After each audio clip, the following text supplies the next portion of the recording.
Hello viewer, welcome to Chungu cha Jamii. I'm your host Eunice Mugo. Today on the show we are having our second discussion about the FGM, and we're also talking about healing the spirit and also saying no to FGM.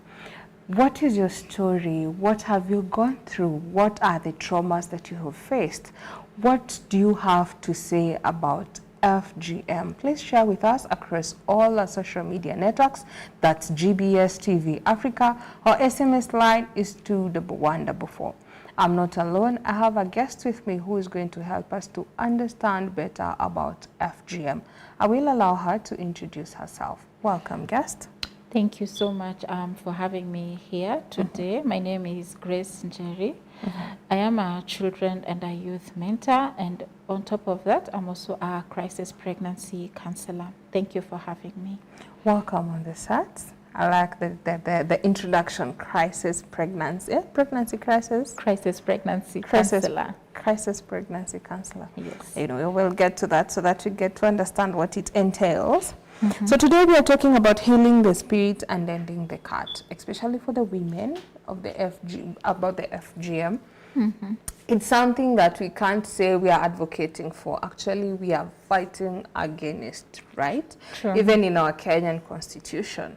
But we still have some people who are going through it despite all the measures being taken. Yes.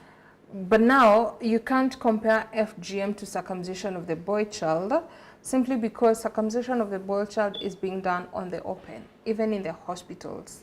And FGM is done in secret. True. And those who are doing it hiding. So if you're hiding something that you say it is important, what is the value of it? Why go through it? If most of the people are fighting against it, what is making you stand for it? Why, if we are educating people not to go through it, and you think it's good for the girls to go through FGM, why are you not going out so boldly and actively saying the importance of it? Because unopposed to the male circumcision, it is talked about everywhere, even in churches, in hospital, name it. Even in the Bible, it's talked about. But now when it comes to FGM, the only loud voice you can hear about FGM is fighting against it. So what are these things that we are missing? What are those things that we can look into and be able to see so that by the end of the day, we are able to bring out those people who think it's still valuable and they're not talking about the valuability of it. So I feel like it's all about a change of mentality, a change of mindset. Considering the fact that most of the people who are fighting FGM, if you look at it, are people in the urban areas. But when we go to the rural areas, the deep down in the rural areas, they still have the mentality or the mindset, or they still believe in the FGM culture. So as much as we are trying to fight it in the urban areas, we have those in the rural areas who are very deep into tradition, you know. We have men who still believe that my daughter is not a woman until they go through the cut, simply because their mind has not been changed, simply because they have not been able to gain the knowledge that they need to be able to know that this is a harmful practice for their daughters. So I think it's all about the mindset, and it's all about where it's really rampant in the society. Interesting. When you say it's all about the mindset, it makes a lot of sense. Yes. But now when you say, when a man or a father says, my daughter is not a woman enough until they go through the cut, I'm now thinking, is it in a man's position to dictate if a woman should go through circumcision? Do they really know what it entails for a woman to go through the cut? And also another question to add on top of it, do we have men who would want their wives and children to go through it? Like, you know, for circumcision for men, Yes. I'm sorry, I'm talking on behalf of every woman. My apologies. I also stand to be corrected. But 99% of the ladies would prefer their men circumcised. That goes unquestioned. True. But would we say the same thing to men? Compared, like, for us, do our men want us as ladies circumcised? I wouldn't really say that the men would want their ladies circumcised, because from what I have heard out there, the ladies who have gone through the cut, who have been circumcised, they actually have what do you call it? They have fear, or they have anxiety when it comes to getting involved in the act because of that painful, you know, memory. And I hear that it's more painful when you have gone through the cut than when you have not gone through the cut. So for a woman, it's not even about enjoying this sexual act. It's about doing it for the sake of doing it.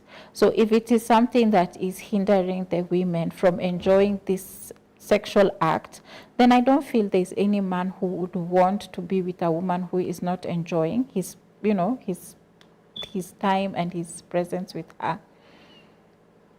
Interesting. Anyway, now, okay, you know, in as much as we are not advocating for FGM, would we say sex is the really main thing that is making us not advocate for FGM, really? Can we go beyond sex?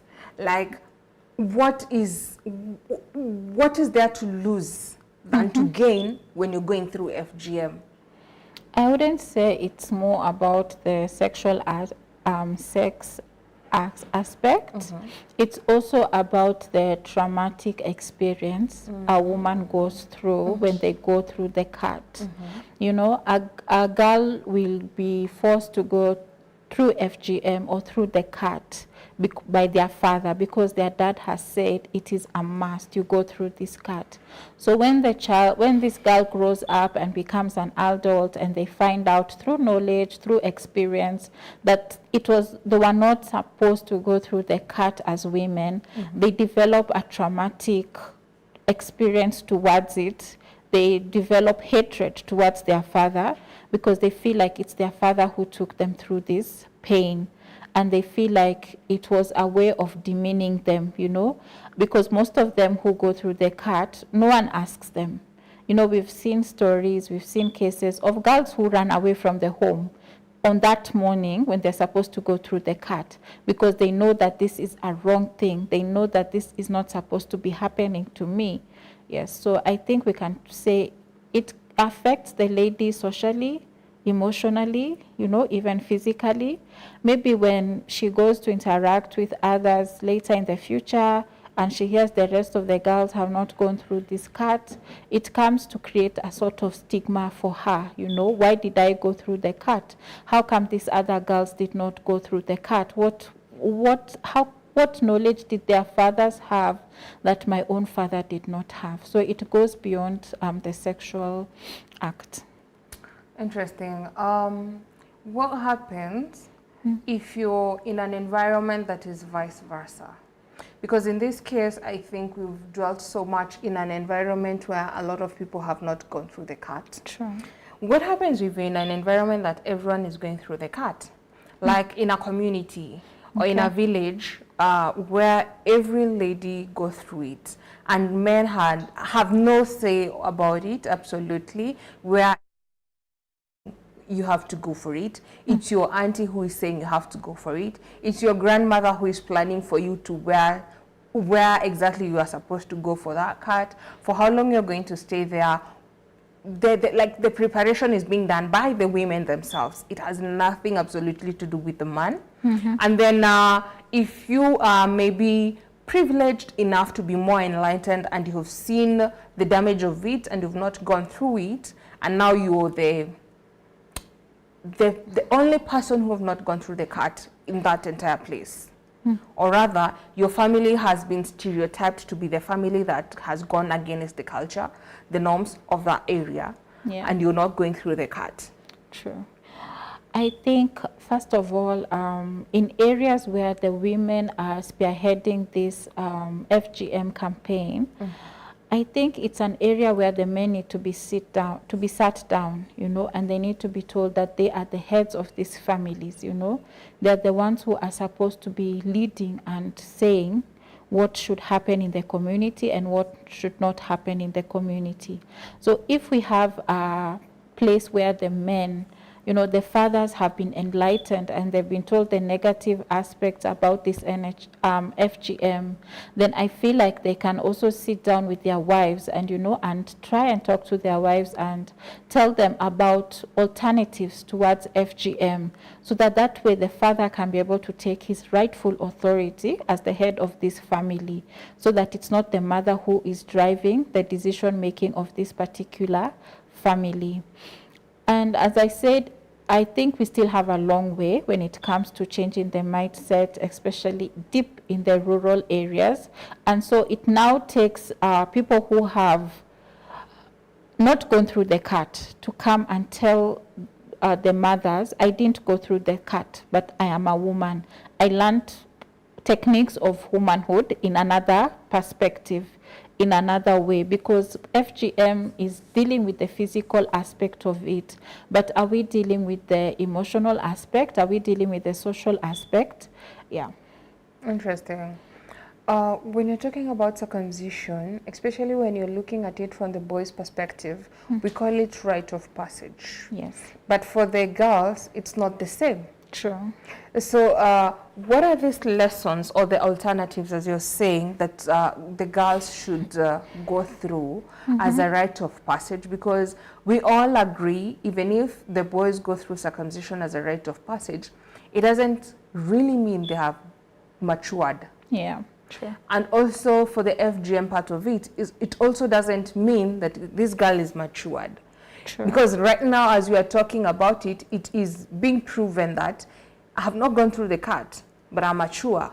I'm a woman. I'm not less of that woman who has gone through it. True. But rather, we are also trying to salvage those who have gone through it, especially for the traumatic event that they are going through, the mental disorders. And also, it's becoming quite expensive to go through the reconstruction part of it, because there are those who are going to that extreme. So when you're looking at all these dynamics, so what are these alternatives, and how, when you're going now back to the village, who are we going to talk to? To what extent do we go deep into this conversation so that we are able to to change this mindset of the people who are going through the FGM? So the first population, I feel like when we go to the village, we need to talk to are the women, are the mothers of these girls. You know, sitting down with them and telling them that there are alternatives of us ensuring that the girls have crossed over from childhood to womanhood. I know there was a church that I have worked with before, and they used to run an alternative FGM program for girls, and they would go to rural areas. And what they would do, they had come up with a whole curriculum, and they would teach the girls topics that they feel that they now need to be able to cross over to womanhood. It included topics like menstrual hygiene. It included topics like cleanliness. It included topics like house chores, being responsible in the home front. So it included topics that they felt that would help this girl to be able to transition from being a young girl to being a woman. And when they would so they would have the camps and have the girls come for a week or for a weekend, and they would take them through the topics without taking them through the cut. And they would also teach the girls about the disadvantages or they'll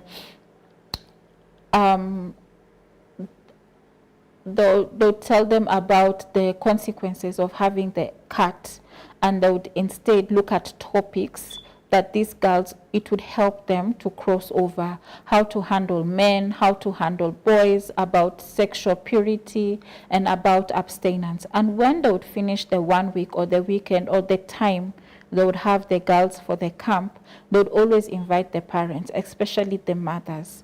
And that is where they would have like a one-day seminar for the mothers, just teaching the mothers what they have taught the daughters, you know, telling the mothers that the girls don't have to go through the cut for us to say that they are women. And they would encourage the mothers or the aunties to be able now to guide these young girls on how to behave, what to say, what not to say, how to also behave in front of mothers. So I feel like if the church came up with such, you know, programs, especially to strengthen the bond between the mothers and the daughters, that would really help them, you know, to show the mothers, to show the aunties that this girl doesn't have to go through the cut for us to prove that she has become a woman. Instead, we can teach her, you know, she can be able to stay with an auntie for some time, and the auntie can sit down with her and tell her, this is the age you have come, this age requires you to behave like this age has boundaries, this is how you set the boundaries. So I feel there are alternatives, but as a society, we also need to embrace these alternatives. Yes. Interesting. So what are some of the silent pain that survivors carries that their family often even don't know about? So some of the silent battles, as we earlier said, is the psychological abuse, you know, because the experience will always be in this girl or this lady's mind. You know, they'll always remember that chilly night or that chilly morning they had to go through the cut. Also, it sometimes also leads to developing hatred towards parents, especially the fathers, if it's the father who made them go through the cut, or if it's the mother, you know, the relationships are strained. We also have those who maybe have never healed physically, you know, maybe there's most of the ladies I've had who have gone through the cut, they don't even want to be associated with men, they don't want to have anything to do with men because they feel like they are not worthy, or they feel like a part of them was taken away, or they feel like their innocence is no longer there. Interesting. So how does it impact, how does the FGM impact relationships, family, and also self-esteem when someone has gone through it? In terms of family, as earlier said, sometimes when these girls go back home after the cut, maybe they don't want to have anything to do with their parents. Maybe they no longer want, you know, to talk to them because they feel like their parents betrayed them by taking them to the cut, especially when they grow up to become adults and they find out other girls did not go through the cut. So they feel like they feel a sense of betrayal from their families, especially their parents. And even socially, you know, like you could be walking and maybe someone does not know I went through the cut, but deep down I know I went through the cut. And I feel like the entire world knows when they, because me, I'm like, do these people know what I've gone through?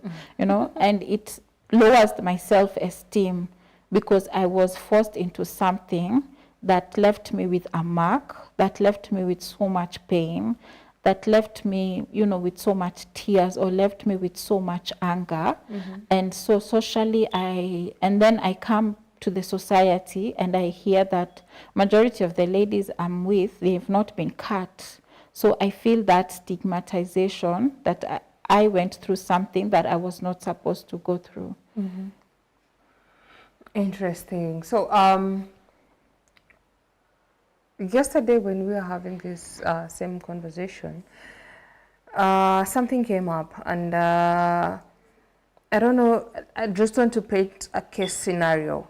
Okay. So one of a young lady was kidnapped and by an uncle, drugged, and was unconscious for like a day or two.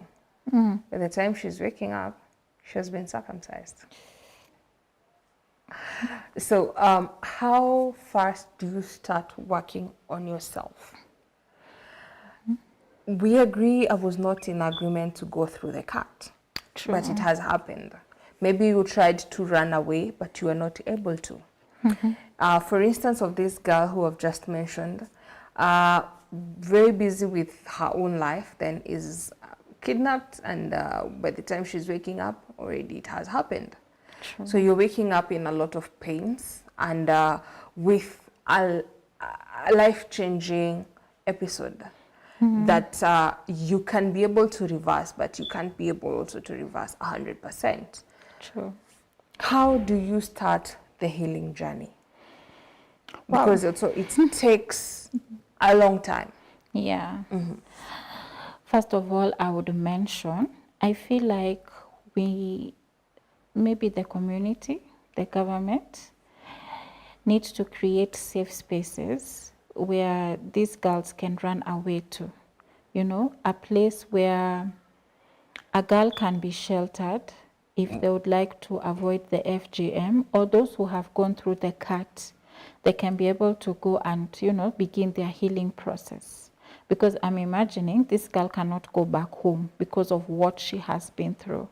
And it will also be more risky, and it will also be more dangerous for her to be left alone because she can do the unthinkable. So I first feel like the government, especially in the rural areas, we need people to come up with safe spaces where we know a girl can run to and they will be safe before or after the FGM.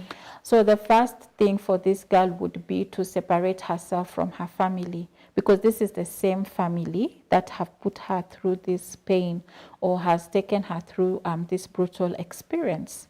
And first of all, should want to focus on her physical healing, you know, so that she can be able to ensure that physically she is okay. And I feel this is where therapists now come in, counselors now come in, so that they can be able to take her through what happened, you know.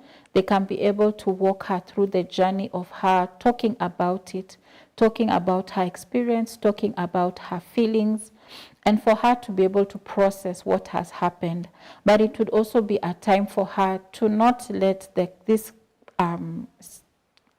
experience define her future. You know, she can, through the help of counselors, therapies, she can be able to stand up and define her future and, you know, be able to look at the bright side of the things that will come in the days to come. But also I feel like reconciliation would also be an important aspect, where the girl would, you know, they would be able to sit down with the family and be able to, every party should acknowledge that this was wrong, this was not how it was supposed to be done. Yes. Interesting. As we are talking about healing the spirit, what does the journey of healing the spirit look like? Because as you've mentioned, we've really looked at it from the physical part of it. The spiritual part of it, what are the implications that the girls face in terms of FGM? What are those implications that happens? And also spiritually now, as you're healing spiritually, what are these things that you're looking out for? So because now the spiritual aspect of it is connected to the spirit, and that entails my emotions, that entails my soul. And maybe for this girl, after going the cut, they would feel like they have been defiled, or they feel that they are not clean, you know, to come from a spiritual aspect of it.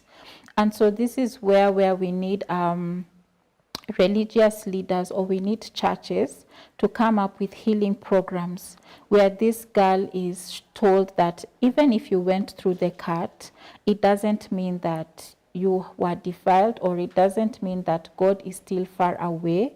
And they need to be taught that it was not their fault, it was the system's fault.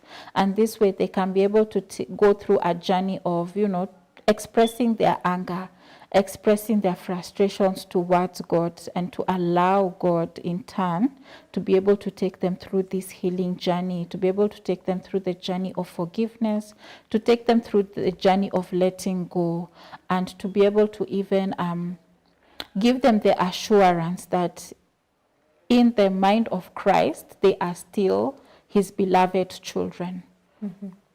I want us to take a break, and when we come back, maybe we can pick it up from there. Okay. That they should realize that they are God's beloved children, and also they should let go, learn to forgive. Sure. But now, in this same space,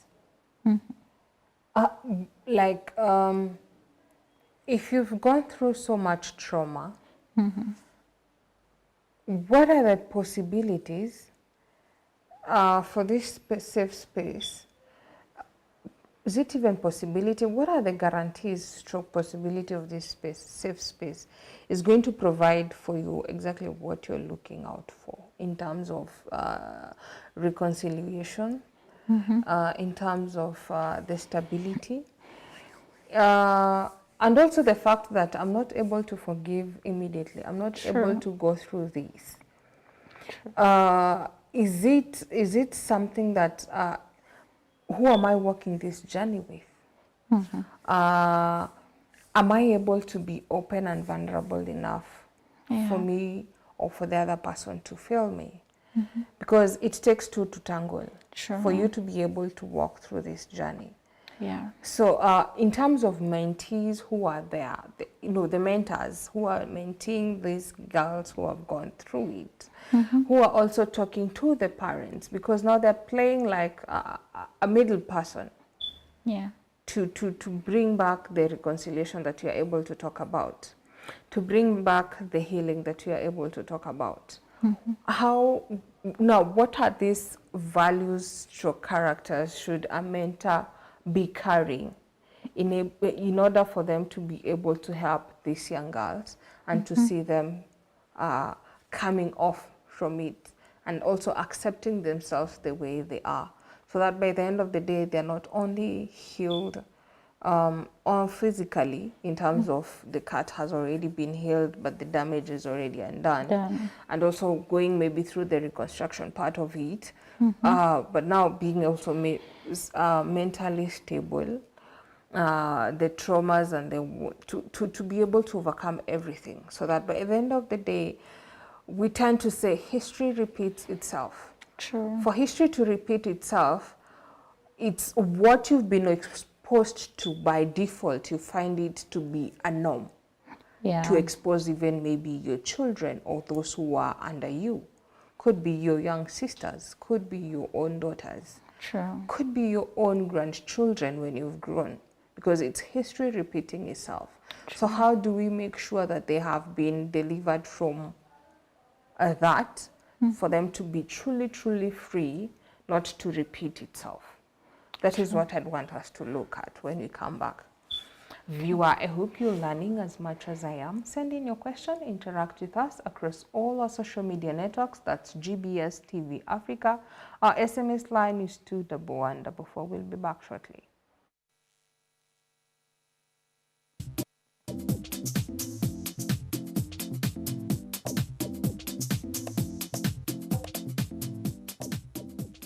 AS and A levels is a qualification program that is advanced. That is after one has completed the high GCSE program, then they advise to continue for AS and A level.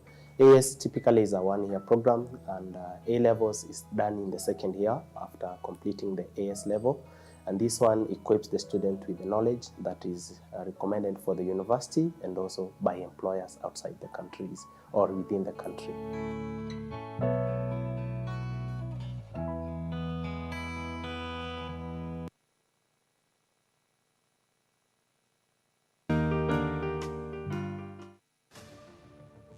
Anza wiki yako kwa njia sahihi kwa GBS Jumatatu.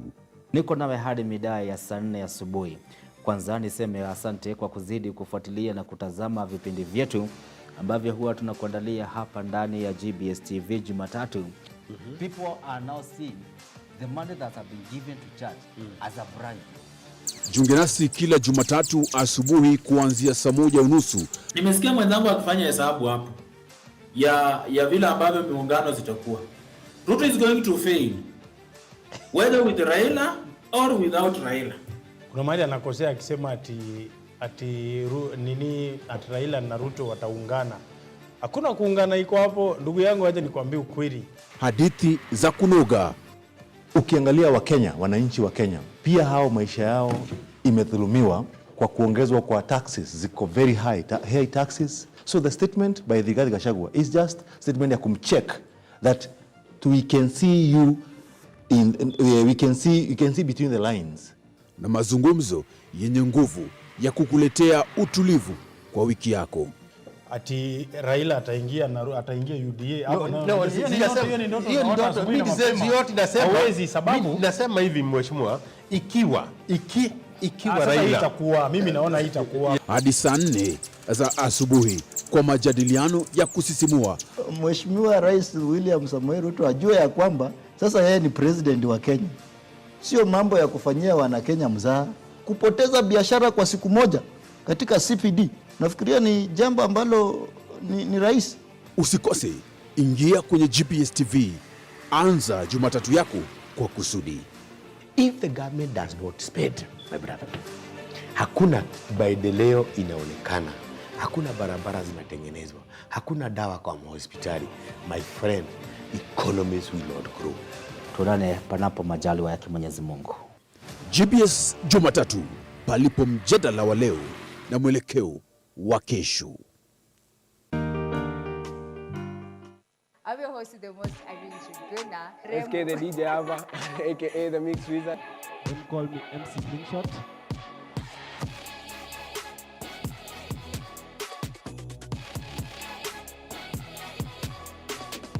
If the flag don't pick up, I'ma lose it. All I need is gas, meaning boozy. I ain't worried about Jada Juicy. Yeah. Boozy. Comparing me to these rappers, nika kunitusi. Wale dani masa ni chizi ya kiosha mbuzi. Mbuzi in this reference inamaanisha nini? Oh, you're the god! Ndio.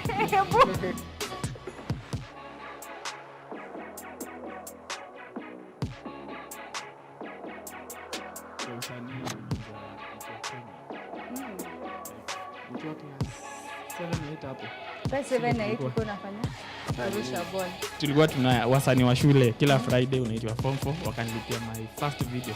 Yeah. Nikaingia shule nikagwa shukrani. Ngoje, shule yako ilikuwa Yeah, ilinilipia kila kitu, audio, video.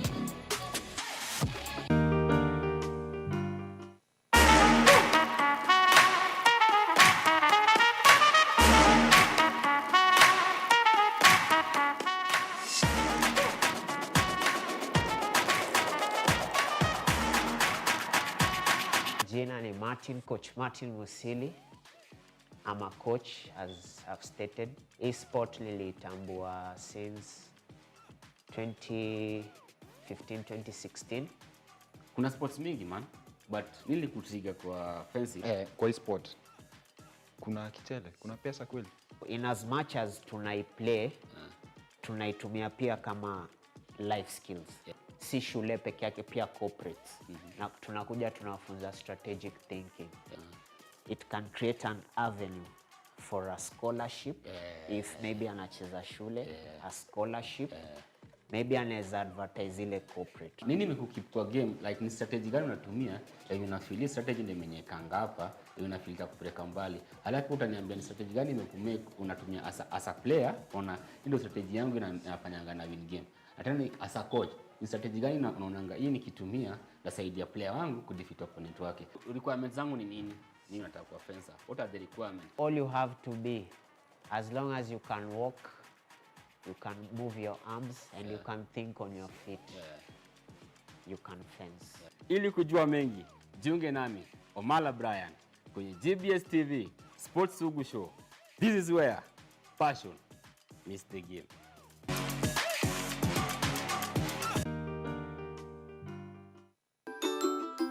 Hello, boys and girls. How are you today? Because I am very, very happy. So we are on Kids Mind on GBS TV. Today we're going to make ta-da! A boba tea letter set.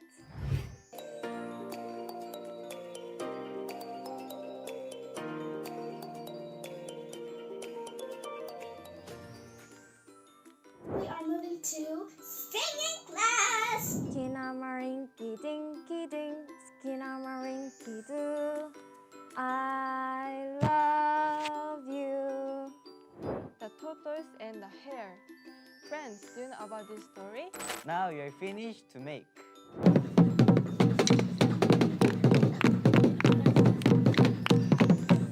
Enjoy yourselves, everybody.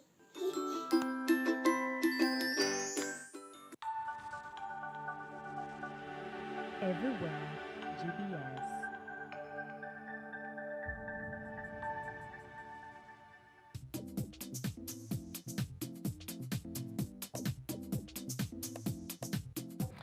Welcome back, viewer, to Chungu cha Jamii. Today we are talking about healing the spirit and ending the cut. We are talking about FGM. Send in your question, interact with us across all our social media networks. That's GBS TV Africa. Our SMS line is 21144. So Grace, before we went on a break, I had told you when we come back, I want us to pick it up from someone who has gone through the cut and is now going through the healing part of it. We've looked at it at a nutshell, but I want us to go a little bit deeper. The mentor who is going to take this young girl or woman through mentorship program or also mindset change conversations so that by the end of the day they are healed, not only just I'm healed, but rather beyond the healing. Simply because you said history repeats itself. So that we don't have this woman who has gone through the cut and is now grown with the same hatred, bitterness, low self-esteem, trying to create, what do you call it? The safe space, not even the safe space. The self-defense mechanism of them being bold, being hard, being women who are strong in the community and in the society, but deep inside they are wounded, they are hurt.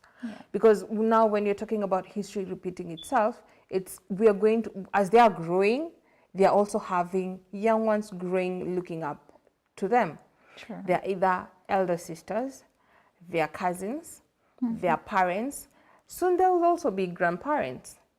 So if they're not healed 100%, and if at some point they would look and reflect and see, maybe life is being like this to me because I went through the cut, or because most of the reason we still give it to ourselves to console ourselves. But now, for them not to subject those who are looking up to them through the same thing, what is the conversation that we are supposed to be having? Because I want to borrow it from the men's side of it. I think it's before we went on air, we were talking about men who have gone through circumcision and now saying going through circumcision in the hospital has no more of a value in terms compared to how they did it in years back. Going to the forest, staying and camping there for 2 weeks and then coming back thinking they are matured, but not really. And now, opposed to now, that's the young boys currently are just being taken to the hospital, then to a mentorship program for a week, and it's done. So I feel like the main aim or the end game of the end product we would want is for a girl or a woman who has gone through the FGM, who has gone through the cut. By the time they are going through their healing journey, by the time they are healed, they should be able to have healed to the extent that they can be able to come to the very same community that took her through the cut, and she can be able to come back to that community and talk through her experience on what the psychological, the mentally, the emotional aspects of what she went through because of the cut. And that way she can be able to enlighten the very same community that took her through this, that, you know, that subjected her towards this cut. Because at the end of the day, you mentioned that we are breaking the cycles, and for the only way that this cycle can be broken is by those who have gone through the cut, going back to the very same community and telling themselves that it ended with me in our family, it ended with me in this village, it ended with me in this community. But how do I ensure that it ends with me? It ends with me when I'm able to share my experience with mothers, with the girls. It ends with me when I'm able to tell them that this is not the solution. It ends with me when I'm able to tell them my experience of what I went through and how I feel like this thing can be tackled.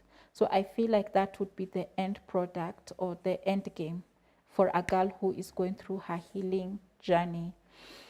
And they say that you cannot heal in the very same place where you are hurt.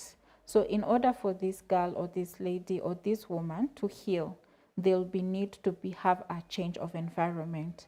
You know, because she cannot heal in the same village where she could see the road where she was led to be cut, to go through the cut. And that's where we come up with the concept of isolation or change of environment, where this girl can be able to experience a change of environment, where she can be able to feel like she's in a safe and she's in a secure space, where she can be able to share her experience. So at this moment, this girl should be allowed to share her experience. She should be allowed to share what she went through, what she thinks about what she went through. But again, for this girl to heal completely to the point of embracing forgiveness, it will take a lot of time. It's not something that we would say would happen in a week or in a month. It's something that could even take years. By the time she's able to forgive the perpetrators of those who took her through the cut. So it would need and it would require a lot of patience from every stakeholder that will be involved in working with this girl towards her healing journey. And it would require a mentor or counselors or therapists who are patient with her. You know, those who will allow her to air her frustrations. You know, those who will be able to be patient with her for her to take as much time as possible to heal. But again, it would also involve different various stakeholders, the church, the community, you know, families, to be able to ensure that their end goal at the end of this day at this center or at this safe space is that our girls are healed emotionally, psychologically, spiritually, and even mentally. And at the end of the day, empower this girl to be able to go back to that very same community and to be able to change the narrative of her society. Yes. What does empowerment look to you? Empowerment to me would look like someone enabling me to be able to air my views, or enabling me to stand with my views or to stand for what I believe in. Empowerment for me would look like someone allowing me to be who I am and to be able to express myself in a safe and secure place. Yes. Interesting. It takes more than two to tangle, right? Less of two people to tangle. When you're talking about FGM, it's affecting everyone around you. Sure. What is the role of the society when it comes to FGM? What is the role of the church when it comes to FGM? What is the role of the school when it comes to FGM? Like, take us through our different roles when it comes to FGM, so that by the end of the day, yesterday we were looking at it and we were seeing ignorance. True. We are also looking at it and we are seeing, away from ignorance, we are seeing a community where people are minding their own businesses to the extent of, if I see FGM happening around my place, I'm not even able to talk or say, this is wrong. I'm not able to help the girl who is going through it, simply because it's none of my business. We've become, I don't know if this is correct English word, but it's family used, that nonchalant. You don't care at all. That's very true. First and foremost, I think as a society, we all need to learn the art of speaking up, you know, without fear. Because if I see my neighbor is advocating for FGM, or if I see my neighbor is planning to take her daughters for the cat, I should be able to be that neighbor who will be able to sit down with her, and I'll be able to tell her, can't we look for other alternatives for our girls or our daughters to transition from being girls to being women?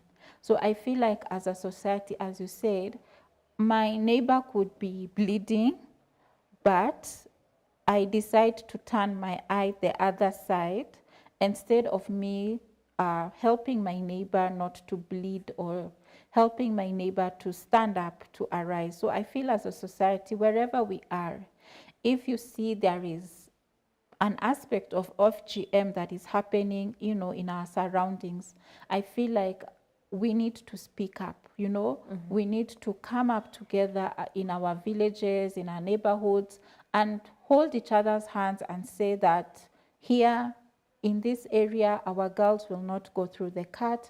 Instead, we will sit down together and see what alternatives are being offered on the table.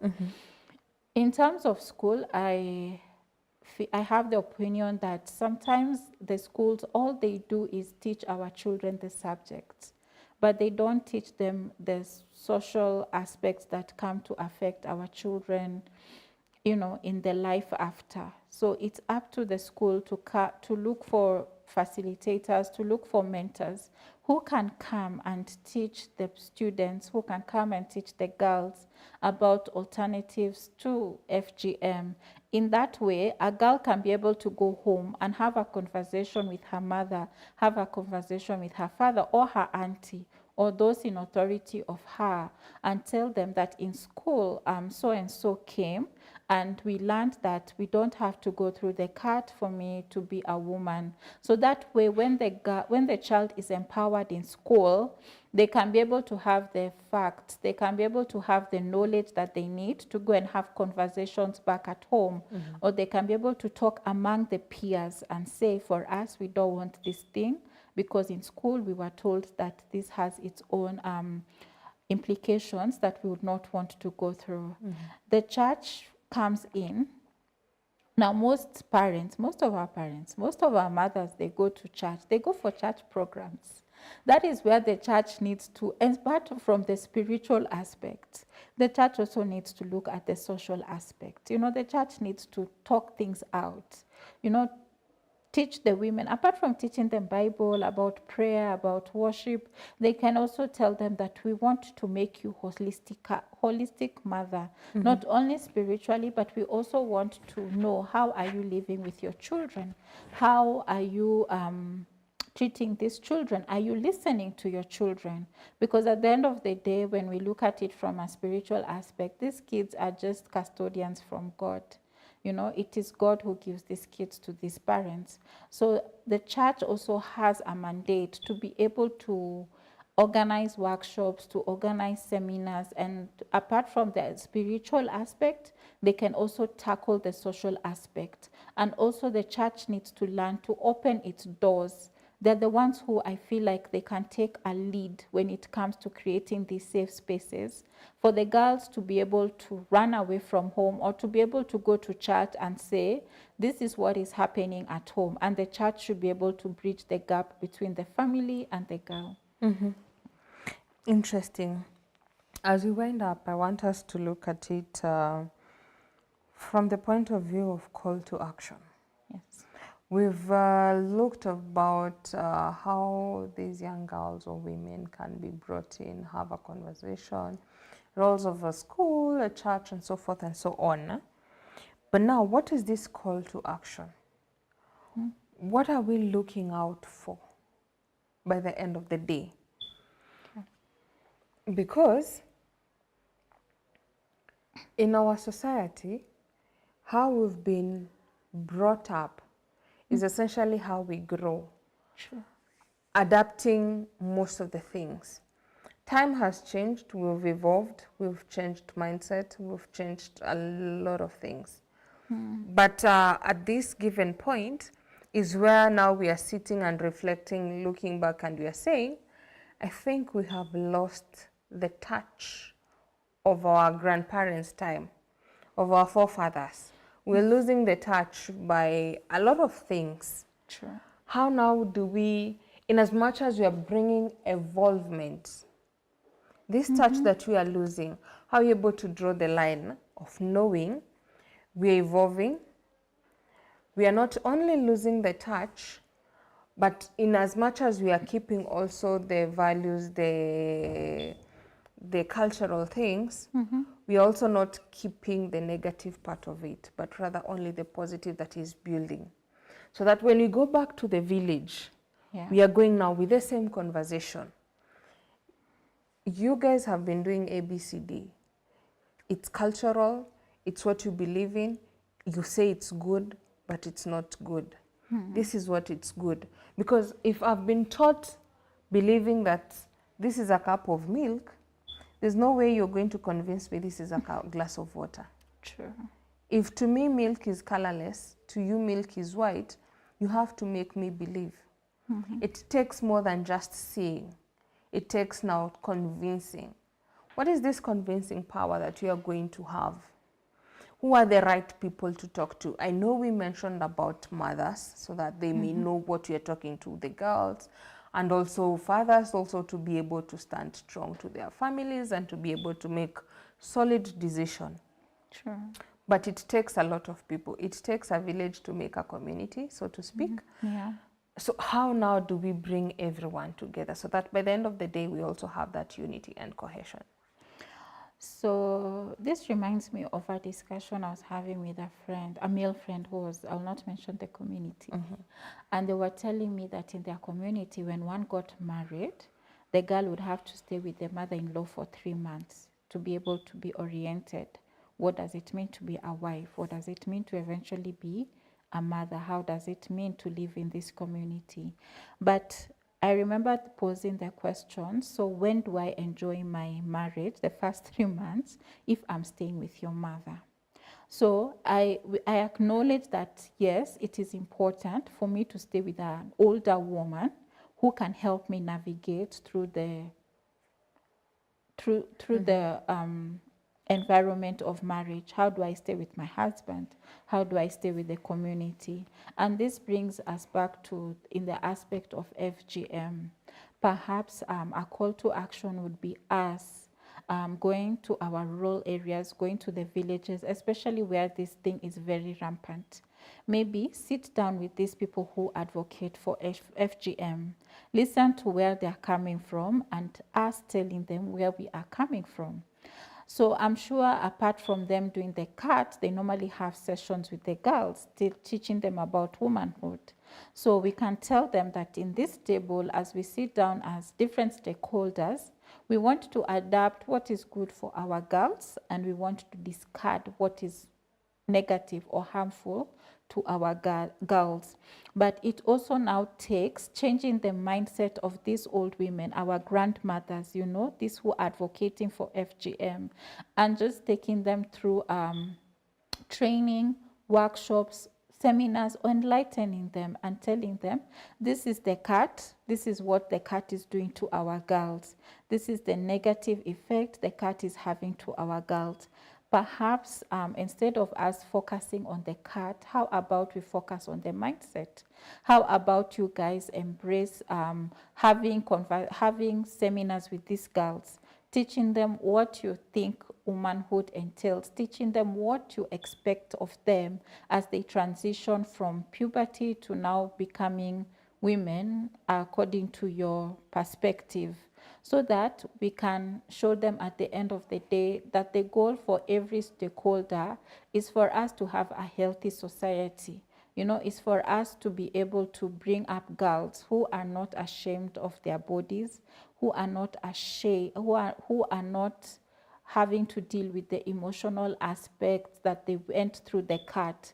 But it's also showing society that things have changed and we need to embrace newness, so that we can be able to be at par with how the world is going, because it's now a global village, and just show them statistically that many girls have run away from home. Why? Because of the cat. Why is it being called FGM? Well, in the boys, it's called rite of passage. How does it benefit to the boys, but how does it become harmful to the girls? Yes. Interesting. I can see we're running out of time. Maybe you could give us your parting shot. For me, my parting shot would be, especially this December holidays, when our children are home. I know now the boys are all busy going for their rite of passage, going for their circumcision, but I also feel like holiday programs or church programs should also embrace the girls, bring the girls together, teach the girls what womanhood entails, teach the girls how to have boundaries, and and most importantly, I feel like parents, because so much is happening, they should be able to sit down with their kids, listen to their views, so that they can be able to work together and make these children have a good life. Yes. Thank you so much, Grace, for coming and honoring our invite. It was such a grateful conversation. Viewer, I hope you've learned as much as I have. Let's continue this conversation offline across all our social media networks. That's GBS TV Africa. Our SMS line is 21144. Till next time, have a nice time. Goodbye.